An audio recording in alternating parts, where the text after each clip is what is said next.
Norma, supuesto, hecho jurídico y consecuencias normativas. Como sabemos, el derecho utiliza un lenguaje particular, el lenguaje normativo. Este se halla directamente relacionado con la función que el derecho desempeña, a saber, regular ciertas manifestaciones de la conducta humana en sociedad. La forma más precisa del lenguaje para ordenar y dirigir el comportamiento de las personas es el normativo, que constituye a su vez una de las formas del lenguaje prescriptivo.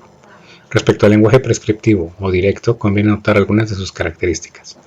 Las órdenes o directivas van dirigidas a influir en la conducta de otra persona. El hecho de que no logren su propósito no les quita tal carácter. Tal es el caso, por ejemplo, de la norma que ordena al deudor moroso su obligación de pagar sus respectivos intereses moratorios. Sobre las oraciones directivas no tiene sentido predicar su verdad o falsedad, sino su justicia e injusticia, si son adecuadas o no, racionales o arbitrarias. Lo anterior, porque la verdad o falsedad son calificativos reservados a las proposiciones que describen una relación entre cierto estado de cosas y la realidad. Ahora bien, pueden distinguirse tres tipos de normas principales y tres secundarias. Las normas principales. Las definitorias o determinativas establecen el modo de desarrollar una actividad, como en las reglas del ajedrez. Las directivas o reglas técnicas indican un medio para alcanzar un fin. Y las prescripciones, que, como sabemos, son el modo más característico, sino el único que adquieren las normas jurídicas. A su vez, son características de las normas prescriptivas que emanan de una autoridad normativa.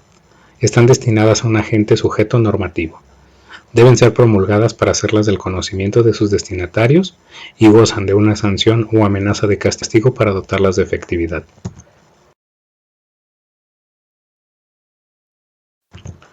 Las normas secundarias. Las normas ideales establecen las virtudes, el patrón o modelo de especie óptima dentro de una clase. Las costumbres, aquellas conductas repetidas en una comunidad y tenidas como obligatorias por ésta. Las normas morales, que según sea la posición teórica que se adopte, son las que provienen de Dios, o bien van dirigidas al perfeccionamiento del individuo, su felicidad o el bienestar de la sociedad. Lo importante de esta clasificación de normas inspirada en von Reich es comprender que el derecho, los sistemas u ordenamientos jurídicos utilizan de hecho todos los tipos de normas, tanto principales como secundarios, para ordenar adecuada y eficientemente la conducta social. Ejemplifiquemos enseguida las 6 clases de normas citadas para efectos de su mejor comprensión. El artículo 34 constitucional contiene un modelo arquetípico de norma delinitoria, al determinar quiénes son ciudadanos mexicanos, cuando reza, son ciudadanos de la República los varones y mujeres que, teniendo la calidad de mexicanos, reúnan además los siguientes requisitos. 1. Haber cumplido 18 años. Y 2. Tener un modo honesto de vivir.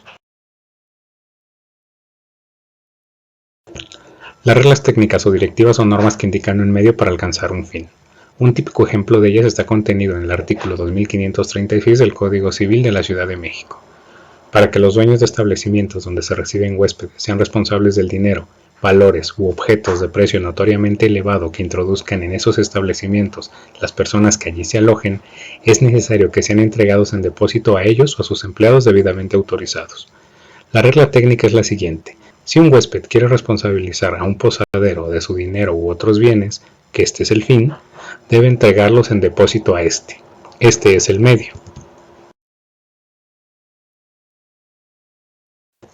Un modelo característico de norma prescriptiva es la contenida en el artículo 69 del Código Civil antes citado. Se prohíbe absolutamente al juez del registro civil y a los testigos, sujetos normativos, que conforme al artículo 58 deben asistir al acto a hacer inquisición sobre la paternidad. En el acta solo se expresará lo que deben declarar las personas que presenten al niño, aunque aparezcan sospechosas de falsedad, sin perjuicio de que ésta sea castigada conforme a las prescripciones del Código Penal, es decir, que sea sancionada. Las normas ideales, según se anotó, establecen un paradigma a seguir.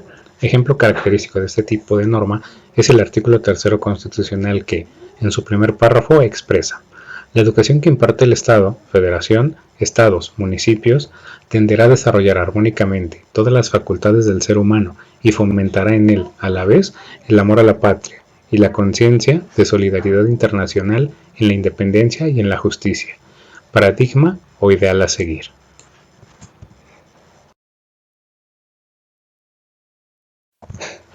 En el derecho internacional, la costumbre es una de sus fuentes más importantes. Para el derecho nacional, esta constituye normatividad relevante cuando, por mandato expreso de la ley, la norma consuetudinaria se vierte en fuente supletoria. Ejemplo de un reenvío de la costumbre como fuente supletoria es el señalado en el artículo 2607 del Código Civil Federal.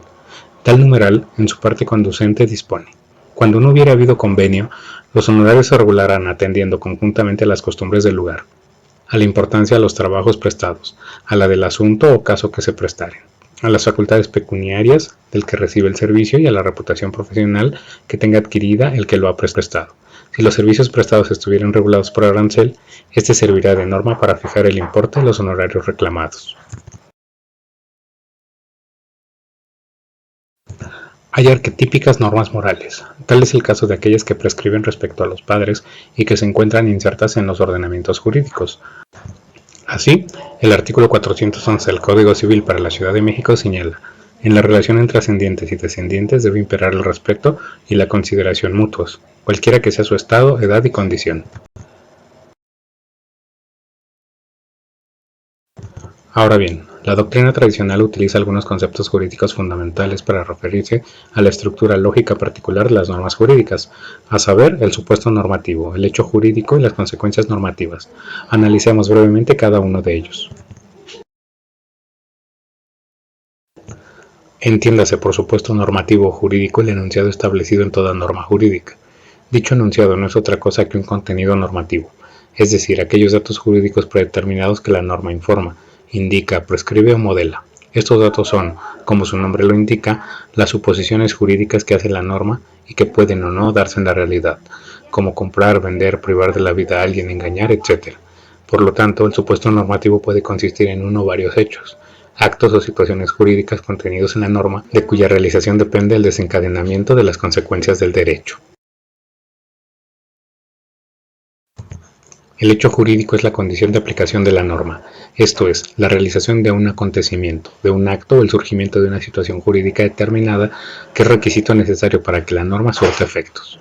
No todos los hechos o actos humanos son jurídicos.